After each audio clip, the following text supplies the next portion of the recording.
Hi friends, வணக்கம். Welcome back to my channel. இன்னைக்கு video ரொம்பவே இன்ட்ரெஸ்டிங்கா இருக்கும். வீடியோ வந்து ஸ்கிப் பண்ணாம பாருங்க.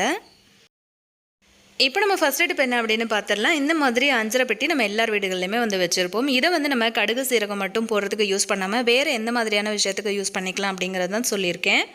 இதில வந்து பாத்தீங்க அப்படினா நம்ம இந்த மாதிரி நம்ம தாளிக்கிறதுக்கு அதாவது நம்ம சமைக்கும்போது நமக்கு என்னெல்லாம் தேவைப்படுமோ அந்த பொருட்களை எல்லாத்தையுமே நம்ம வந்து இதில ஸ்டோர் பண்ணி வச்சுட்டு நம்ம வந்து ஃப்ரிட்ஜில் எடுத்து வச்சிட்டோம் அப்படினா ஒரு 10ல இருந்து 15 நாள் வரைக்குமே இதெல்லாம் வந்து கெட்டு போகாம அப்படியே ஃப்ரெஷ்ஷாவே உங்களுக்கு இருக்கும். சோ நமக்கு சமைக்கும்போது இது அப்படியே அந்த பாக்ஸை நம்ம எடுத்து வெளியே வச்சிட்டோம் அப்படினா நமக்கு வந்து ஈஸியா வந்து வேலை முடிஞ்சிரும். சமைக்கிற டைமும் வந்து நமக்கு ரொம்ப சீக்கிரமா மிச்சம் பண்ண முடியும். எல்லா பொருட்களுமே இந்த மாதிரி நம்ம போட்டு வச்சிட்டோம் அப்படினா நம்ம டக்கு டக்குன்னு எடுத்து வந்து தாளிச்சுக்கலாம். பாருங்க இந்த மாதிரி நீங்க பண்ணி வச்சிட்டீங்க அப்படினா உங்களுக்கு ரொம்ப டைம் வந்து சேவ் பண்ண முடியும் கிச்சன்ல. ரொம்பவே ஈஸியா வேலையும் முடிக்க முடியும். சோ ட்ரை பண்ணி பாருங்க.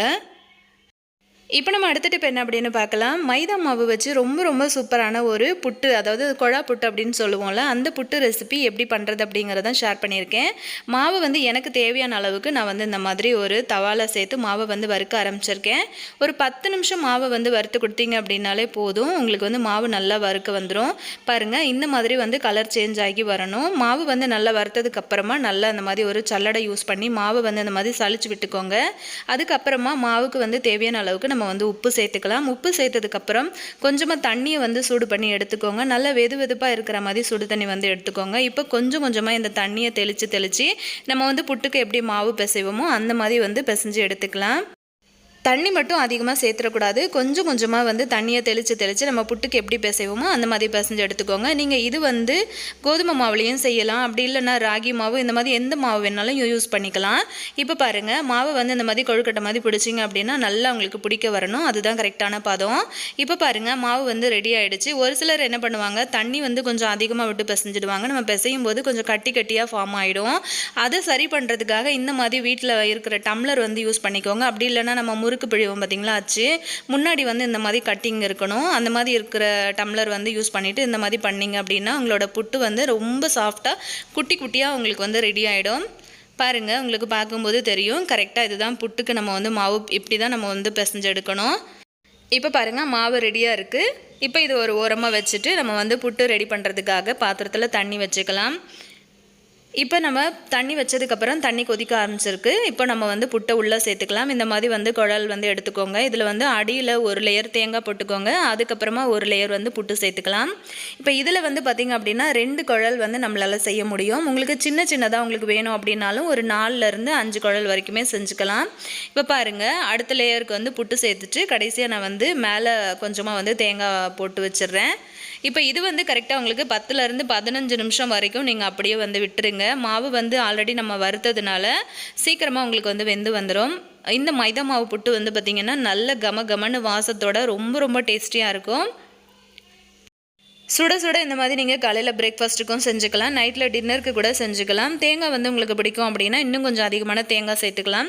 கூட வந்து நாட்டு சக்கரை அந்த மாதிரி செஞ்சுட்டு நீங்கள் வந்து புட்டு சர்வ் பண்ணலாம். சுட ரொம்ப டேஸ்டியாக நல்ல சாஃப்டாக இருக்கும். மைதா மாவில் புட்டு நீங்கள் ஒரு தடவை இந்த மாதிரி ஒரு மெத்தடில் செஞ்சு பாருங்கள். ரொம்ப டேஸ்டியாக இருக்கும். இது கூட வந்து நார்மலாக நம்ம புட்டுக்காக என்னென்னலாம் பண்ணுவோமோ சிலர் வந்து பார்த்திங்க அப்படின்னா கொண்டக்கடலை குருமாலாம் வந்து செய்வாங்க. அந்த மாதிரி கூட நீங்கள் வந்து செஞ்சு யூஸ் பண்ணிக்கலாம். ரொம்ப சாஃப்டாக ரொம்ப டேஸ்டியாக இருக்கும். கண்டிப்பாக ஒரு தடவை ட்ரை பண்ணி பாருங்கள். இப்போ நம்ம அடுத்த டிப் என்னன்னு பார்க்கலாம். நம்ம யூஸ் பண்ணுற பேண்ட்டோட நாடா வந்து பார்த்திங்கன்னா டக்குன்னு வந்து சில நேரங்களில் உள்ளே போயிடும். அந்த மாதிரி உள்ளே போகிற நாடாக்கில் வந்து திரும்ப நம்ம அதை ஃபுல்லாகவே வெளியில் உருவிட்டு திரும்ப ஃபஸ்ட்லேருந்து போடும்போது நமக்கு டைமும் டைம் வந்து அதிகமாகும். ஸோ அந்த மாதிரி ஆகாமல் இருக்கிறதுக்காக அதை எப்படி நம்ம ஈஸியாக எடுக்கிறது அப்படிங்கிறதான் ஷேர் பண்ணியிருக்கேன். இந்த மாதிரி ஒரு சிஸ்ஸர் வந்து எடுத்துக்கோங்க.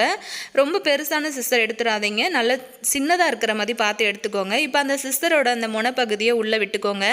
நல்லா க்ளோஸ் பண்ணிவிட்டு உள்ளே விடுங்க. உள்ளே விட்டுட்டு அந்த நாடா வந்து நமக்கு உள்ளே நம்ம சிஸ்ஸர் விடும்போதே நமக்கு வந்து மாட்டுப்படும்.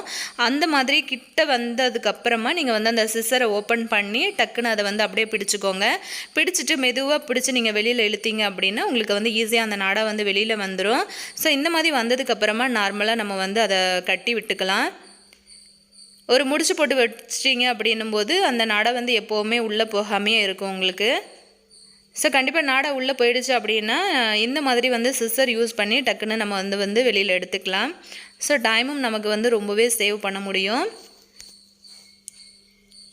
இந்த டிப் உங்களுக்கு ரொம்பவே யூஸ்ஃபுல்லாக இருக்கும் அப்படின்னு நினைக்கிறேன். இப்போ நம்ம அடுத்த டிப் என்னென்னு பார்க்கலாம்.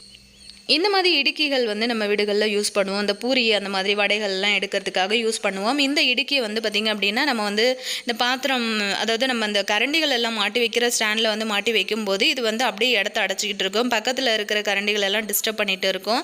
அந்த மாதிரி ஆகாமல் இருக்கிறதுக்காக ஒரு ரப்பர் பேண்ட் வந்து இந்த மாதிரி போட்டு விட்டுருங்க. இந்த மாதிரி போட்டு விட்டுட்டிங்க அப்படின்னா உங்களுக்கு வந்து நீங்கள் மாட்டி வைக்கும்போது இடம் வந்து ரொம்பவே சேவ் பண்ண முடியும். ட்ரை பண்ணி பாருங்கள். இந்த மாதிரி சாவியோட வந்து பார்த்திங்க அப்படின்னா இந்த மாதிரி லெதரில் ஒரு பட்டை மாதிரி கொடுத்துருப்பாங்க. ஸோ இதை வந்து நம்ம எப்படி ரொம்ப சூப்பரான ஒரு யூஸ்ஃபுல்லான பொருளாக மாற்றுறதுன்றதை பார்க்கலாம். இதுக்கு என்ன எடுத்திருக்கேன் அப்படின்னு பார்த்தீங்கன்னா டபுள் சைடு டேப் வந்து எடுத்திருக்கேன். ஒரு சின்ன துண்டு வந்து அந்த மாதிரி கட் பண்ணி எடுத்துக்கோங்க. நமக்கு அந்த சாவி தேவையில்லை அப்படின்னு நம்ம நினைக்கிற டைமில் அதை நம்ம தூக்கி போட்டுருவோம். ஸோ அதுவும் சேர்ந்து நமக்கு வந்து போயிடும். அந்த மாதிரி ஆகாமல் இருக்கிறதுக்காக நீங்கள் வந்து இந்த மாதிரி உங்கள் வீட்டில் இருந்தது அப்படின்னா அந்த லெதர் வந்து எடுத்துக்கோங்க. எடுத்துட்டு கூடவே வந்து டபுள் சைடு டேப்பு போட்டு நம்ம இந்த மாதிரி ஒட்டிக்கலாம். ஒட்டினதுக்கு அப்புறமா இதில் வந்து என்னோடய ரிமோட் வந்து நான் அட்டாச் பண்ணிக்க போகிறேன். ரிமோட் வந்து பார்த்திங்கன்னா நம்ம எங்கேயாச்சும் வச்சுட்டு மறந்து தேடிட்டே இருப்போம். குழந்தைங்க கையில் கிடச்சிது அப்படின்னா தூக்கி கீழே அடித்து அதை உடச்சி பார்ட்ஸாக கூட பிரித்து போட்டுருவாங்க. அந்த மாதிரிலாம் ஆகாமல் இருக்கிறதுக்காக நம்ம என்ன பண்ணலான்றதுக்கு தான் இந்த டிப்பு வந்து ஷேர் பண்ணியிருக்கேன். கூடவே வந்து நம்ம துணி காய போடுற கிளிப்பை எடுத்து அதே மாதிரி டபுள் சைடு டேப் வந்து ஒட்டிக்கோங்க. ஒட்டிட்டு நம்ம வந்து டிவி எங்கே வச்சுருக்கோமோ அது பக்கத்தில் அந்த மாதிரி அந்த கிளிப்பை ஒட்டி விட்டுட்டு அதில் வந்து நம்ம அந்த சாவியில் நம்ம ரிமோட் ஒட்டியிருக்கோம்ல அது வந்து இன்சர்ட் பண்ணி விட்டுருங்க, அதாவது மாட்டி விட்டுருங்க. இப்போ பாருங்கள், எங்கேயுமே உங்களுக்கு வந்து அங்கேங்க நீங்கள் தேடையே வேண்டாம். டிவி பக்கத்தில் அழகாக நம்ம வந்து ஆர்கனைஸ் பண்ணிட்டோம். ஸோ ட்ரை பண்ணி பாருங்கள். இப்போ நம்ம அடுத்த டிப் என்ன அப்படின்னு பார்க்கலாம். நம்ம என்ன தான் வந்து ஏர் டைட்டான பாக்ஸில் வந்து இந்த மாதிரி சுகர் ஐட்டம்ஸ் எல்லாம் போட்டு வச்சுருந்தா கூட அந்த எறும்பு எங்கே இருந்தாச்சும் நமக்கு வந்து உள்ளே வந்துடும். எவ்வளோ தான் டைட்டான பாக்ஸாக இருந்தாலும் அந்த எறும்பு வந்து உள்ளே போகுது அப்படின்னு ஒரு சிலர் வந்து கேட்டிருந்தீங்க. ஸோ நார்மலாக நம்ம வந்து எறும்பு போகாமல் இருக்கிறதுக்காக இந்த மாதிரி வந்து கிராம்பு வந்து யூஸ் பண்ணுவோம்.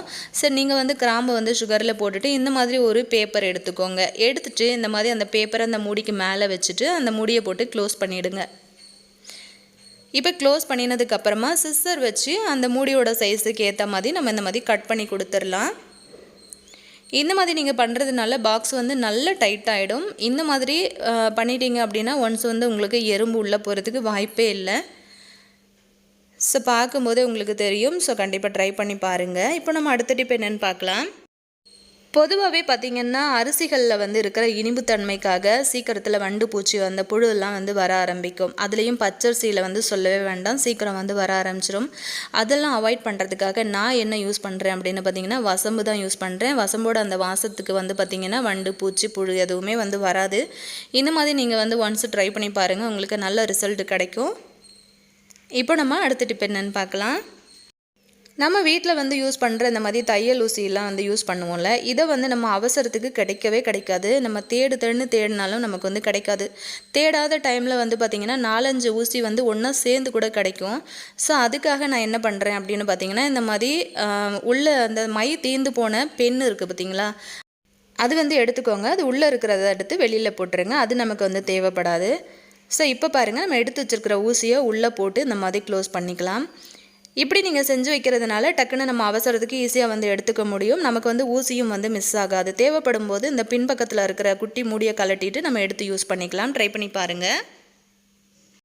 இப்போ நம்ம அடுத்த டிப் என்ன அப்படின்னு பார்க்கலாம். இந்த மாதிரி மாத்திரைகள் போடுறவங்க கண்டிப்பாக நம்ம வீட்டில் நம்மளாக இருந்தாலும் சரி, இல்லை வீட்டில் அம்மா அப்பா தாத்தா பாட்டி இந்த மாதிரி பெரியவங்களாக இருந்தாலும் சரி மாத்திரைகள் வந்து போடுறவங்க இருப்பாங்க.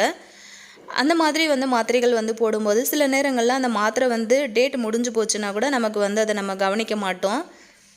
ஸோ அந்த மாதிரி இருக்கிற டைமில் நீங்கள் வந்து இந்த மாதிரி ஃபோட்டோ எடுத்து வச்சுக்கலாம். அதாவது மொபைலில் வந்து அந்த எக்ஸ்பைரி டேட்டை வந்து நம்ம ஃபோட்டோ எடுத்து வச்சுக்கலாம். எடுத்து வச்சுட்டு நம்ம எடுத்த ஃபோட்டோ வந்து நம்ம ஜூம் பண்ணி பார்த்தோம் அப்படின்னா நம்மளுக்கு வந்து ஈஸியாக அந்த எக்ஸ்பைரி டேட்டு எல்லாமே, அதாவது நம்ம அந்த மாத்திரை என்ன மாத்திரை எது சம்மந்தமாக நம்ம வந்து அதை யூஸ் பண்ணுறோம் அப்படிங்கிறத ஓரளவுக்கு நம்ம வந்து பார்த்துக்க முடியும். அந்த மேனுஃபேக்சர் டேட்டு அதுக்கப்புறம் வந்து எக்ஸ்பைரி டேட் எல்லாம் வந்து பார்த்திங்கன்னா நம்ம ரொம்ப குட்டியாக போட்டிருப்பாங்க. சில மாத்திரை அட்டைகளில் வந்து பார்த்திங்கன்னா கை வச்சு 2-3 தடவை நம்ம அதை வந்து கை வச்சு யூஸ் பண்ணும்போது அந்த எழுதி இருக்கிற அந்த இது வந்து அழிஞ்சு போயிடும். ஸோ அந்த மாதிரி எல்லாம் ஆகாமல் இருக்கிறதுக்காக நம்ம இந்த மாதிரி எடுத்துகிட்டு நம்ம வந்து மொபைலில் ஜூம் பண்ணி பார்த்துக்கலாம். ட்ரை பண்ணி பாருங்கள். இப்போ நம்ம அடுத்த டிப் என்ன அப்படின்னு பார்க்கலாம். நம்ம வீடுகளில் வந்து பார்த்திங்கன்னா இந்த கம்ஃபர்ட்டு, அதுக்கப்புறம் மெஷினில் வந்து துணி துவைக்கிறதுக்கு லிக்விட் நிறைய யூஸ் பண்ணுவோம். அதோட மூடிகள் எல்லாம் வந்து பார்த்திங்கன்னா வேஸ்ட்டாக நம்ம தூக்கி போடுற மாதிரி இருக்கும். அதை வந்து எப்படி நம்ம ஈஸியாக ரீயூஸ் பண்ணிக்கலாம் அப்படின்னு பார்த்திங்க அப்படின்னா, இந்த மாதிரி நான் தொட்டியில் இருக்கிற மண் எடுத்துகிட்டு வந்திருக்கேன். இதில் வந்து அந்த மண்ணுக்குள்ளே நம்ம வந்து ஊதுபத்தி வந்து ஏற்றி வைக்கலாம். ஸோ இப்படி கூட நம்ம வந்து அந்த பாட்டில் மூடிகளை வந்து யூஸ் பண்ணிக்க முடியும். ஸோ கண்டிப்பாக ட்ரை பண்ணி பாருங்கள். ஆல்ரெடி நம்ம சேனலில் நிறைய டிப்ஸ் வீடியோஸ் நான் வந்து போஸ்ட் பண்ணியிருக்கேன். ஸோ கண்டிப்பாக வந்து பார்க்காதவங்க நம்மளோட சேனலை செக் பண்ணி பார்த்துக்கோங்க. இப்போ தான் நம்ம சேனலை ஃபஸ்ட் டைம் பார்க்குறீங்க அப்படின்னாலும் மறக்காமல் நம்ம சேனலை சப்ஸ்கிரைப் பண்ணி வச்சுக்கோங்க. இந்த வீடியோ கூட நம்ம ரீசெண்டாக போட்ட வீடியோ தான். ரொம்பவே யூஸ்ஃபுல்லாக இருந்துச்சு அப்படின்னா மறக்காமல் சேனலில் விசிட் பண்ணி பாருங்கள். இதே மாதிரி இன்ட்ரெஸ்டிங்கான இன்னொரு நல்ல பதிவில் நான் உங்களை திரும்ப மீட் பண்ணுறேன் ஃப்ரெண்ட்ஸ். தேங்க்யூ.